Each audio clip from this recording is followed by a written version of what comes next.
ಎಲ್ಲರಿಗೂ ನಮಸ್ಕಾರ. ನನ್ನ ಹೆಸರು ಶ್ರೀಧರ್.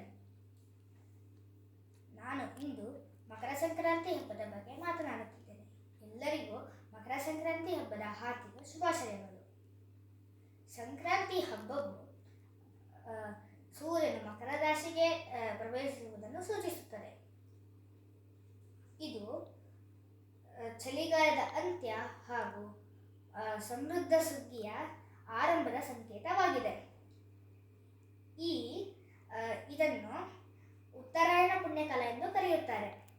ನಮ್ಮ ಕರ್ನಾಟಕದಲ್ಲಿ ಇದನ್ನು ಹೋಳಿಗೆ ತಯಾರಿಸುವುದು, ಎಳ್ಳು ಬೆಲ್ಲ ಹಂಚುವುದು ಹಾಗೂ ಕಬ್ಬುಗಳನ್ನು ತಿನ್ನುವುದು ಎಂದು ಹೇಳುತ್ತಾರೆ. ಇದು ದಾನ, ಧರ್ಮ ಹಾಗೂ ಸೌಹಾರ್ದತೆಯ ಸಂದೇಶವನ್ನು ಸಾರುತ್ತದೆ. ರೈತರು ಇದನ್ನು ಸುಗ್ಗಿಯ ಹಬ್ಬ ಎಂದು ಕರೆಯುತ್ತಾರೆ.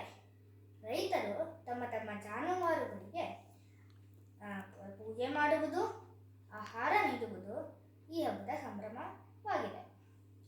ತಮಿಳುನಾಡಿನಲ್ಲಿ ಈ ಹಬ್ಬವನ್ನು ಪೊಂಗಲ್ ಹಬ್ಬ, ಗುಜರಾತಿನಲ್ಲಿ ಇದನ್ನು ಗಾಳಿಪಟ ಹಾರಿಸುವ ಹಬ್ಬ ಹಾಗೂ ನಮ್ಮ ಕರ್ನಾಟಕದಲ್ಲಿ ಇದನ್ನು ಸಂಕ್ರಾಂತಿ ಹಬ್ಬ ಎಂದು ಕರೆಯುತ್ತಾರೆ.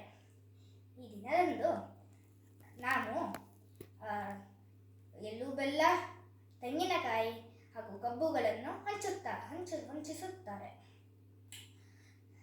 ಹೀಗೆ ನನ್ನ 2 ಮಾತುಗಳನ್ನು ಮುಗಿಸುತ್ತಿದ್ದೇನೆ.